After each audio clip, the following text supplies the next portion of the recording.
오늘 함께 큐티할 본문 창세기 29장 31절에서 35절까지의 말씀입니다. 여호와께서 레아가 사랑받지 못함을 보시고 그의 태를 여셨으나 라헬은 자녀가 없었더라.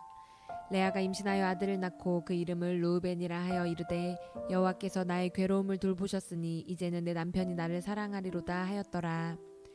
그가 다시 임신하여 아들을 낳고 이르되 여호와께서 내가 사랑받지 못함을 들으셨으므로 내게 이 아들도 주셨도다 하고 그의 이름을 시므온이라 하였으며, 그가 또 임신하여 아들을 낳고 이르되 내가 그에게 새 아들을 낳았으니 내 남편이 지금부터 나와 연합하리로다 하고 그의 이름을 레위라 하였으며, 그가 또 임신하여 아들을 낳고 이르되 내가 이제는 여호와를 찬송하리로다 하고 이로 말미암아 그가 그의 이름을 유다라 하였고 그의 출산이 멈추었더라. 아멘. 우리는 어제 본문을 통해서 삼촌 라반이 야곱을 속인 내용을 살펴보았습니다. 야곱은 그토록 고대하던 사랑하는 라헬과의 결혼을 앞두고 있었지만 삼촌의 속임수로 인해 라헬의 언니 레아를 먼저 아내로 얻게 되었습니다. 그 후 자신이 원하는 라헬과 다시 결혼할 수 있었지만 야곱은 그 대가로 외삼촌을 위해 7년을 더 일해야 했습니다. 그리고 야곱의 의도와 계획과는 전혀 상관없이 2명의 아내를 얻게 되었습니다. 이렇게 2명의 아내를 얻게 된 결과는 모두에게 많은 아픔과 상처를 가져다 주었습니다. 그 중에 가장 많은 아픔과 상처를 떠안은 사람은 레아일지도 모릅니다. 왜냐하면 남편 야곱에게 전혀 사랑을 받지 못하는 신세가 되었기 때문입니다. 우리가 아는 것처럼 야곱의 마음은 온통 레아의 동생 라헬을 향하고 있었습니다. 남편이 나를 거들떠보지도 않고 다른 여자를 사랑한다. 그것도 내 동생을 사랑한다. 여자로서는 자존심 상하고 자존감이 무너지는 일 아니겠습니까? 시기와 질투는 당연히 일어났을 것입니다. 이런 아픔을 레아가 떠안게 된 것이죠. 그러나 누구를 탓할 수도 없습니다. 야곱은 원래 라헬을 사랑했었고 그녀와 결혼하려고 했었기 때문입니다. 야곱의 계획에는 레아가 처음부터 없었던 것이죠. 야곱도 속아서 레아를 라헬로 알고 잠자리를 가졌던 것이고 그 일에 사실은 레아도 동참했던 것이기 때문에 누구를 탓할 수 없는 노릇이었습니다. 그렇기에 레아는 늘 아픔을 간직한 채 자신을 사랑하지 않는 남편만 바라보고 살아야 했던 것입니다. 그러나 이렇게 비참한 상황에 놓인 레아에게 하나님의 은혜가 임했습니다. 아무도 주목하지 않고 사랑하지 않는 레아를 하나님이 주목하고 계셨던 겁니다. 그리고 그녀를 위로하고 힘을 주기 위해서 그녀의 태문을 열고 아이를 주셨습니다. 31절 32절 말씀입니다. 여호와께서 레아가 사랑받지 못함을 보시고 그의 태를 여셨으나 라헬은 자녀가 없었더라. 레아가 임신하여 아들을 낳고 그 이름을 르우벤이라 하여 이르되 여호와께서 나의 괴로움을 돌보셨으니 이제는 내 남편이 나를 사랑하리로다 하였더라. 31절은 여호와께서 레아가 사랑받지 못함을 보셨다라고 말해주고 있는데요. 여기서 보다라는 말은 원어의 뜻으로 알다, 이해하다라는 뜻을 가지고 있습니다. 하나님은 레아의 아픔을 알고 계셨고 그녀의 마음을 이해하고 계셨습니다. 그래서 그녀에게 아이를 임신하게 하신 겁니다. 하나님의 은혜로 아이를 갖게 된 레아는 이것이 하나님의 은혜임을 알았습니다. 그래서 아이의 이름을 르우벤이라 지었는데 그 뜻은 여호와께서 나의 괴로움을 돌보시다입니다. 그러나 레아는 하나님이 주신 이 아이만으로는 만족할 수가 없었습니다.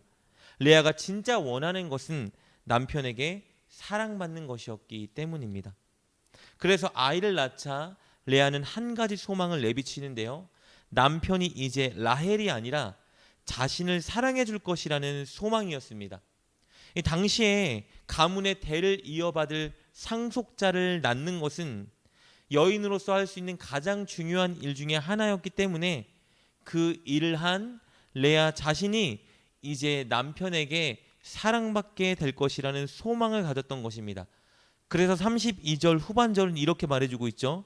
이제는 내 남편이 나를 사랑하리로다. 그런데 안타깝게도 남편 야곱의 사랑은 레아를 향하지 않았습니다. 여전히 라헬을 향하고 있었습니다.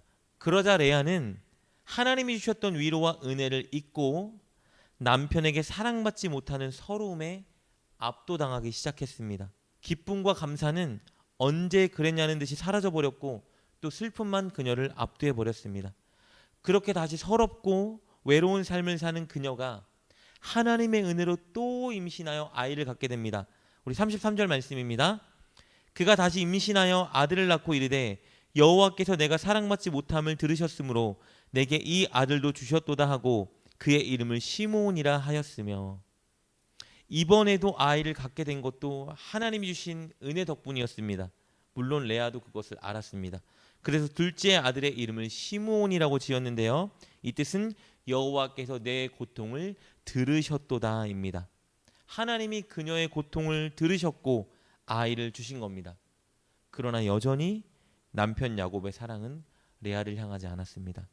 라헬을 향하고 있었습니다. 마찬가지로 레아는 이번에도 하나님이 주셨던 위로와 은혜를 잊고 남편에게 사랑받지 못하는 서러움에 또 압도당하기 시작했습니다. 그런데 여전히 하나님은 그녀를 위로하기 위해서 또 그녀에게 아이를 주십니다. 34절 말씀입니다. 그가 또 임신하여 아들을 낳고 이르되 내가 그에게 새 아들을 낳았으니 내 남편이 지금부터 나와 연합하리로다 하고 그의 이름을 레위라 하였으며, 레아는 아이를 낳고 이번에도 같은 꿈에 잠깁니다. 이렇게 가문을 이을 아이를 낳았으니, 셋이나 낳았으니 이제는 남편이 진짜 나를 사랑하고 나와 연합할 거야. 그래서 셋째의 이름을 연합하다라는 뜻을 가진 레위라고 지은 것입니다. 여러분, 오늘 본문을 보면 아시겠지만 레아를 만족하게 하는 것은 오직 남편 야곱의 사랑입니다. 이해는 가죠. 여자로서, 아내로서 당연한 바람입니다.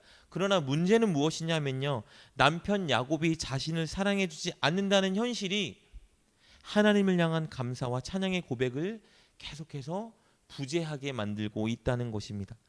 아이를 처음 가졌을 때 하나님께서 내 고통을 보셨어, 내 신음소리를 들으셨어 라고 고백했던 하나님을 향한 고백과 감사가 이 현실의 문제 앞에 늘 사라져버린 것입니다. 그러나 그런 그녀에게 하나님은 변치 않고 여전히 또 위로를 주셨습니다.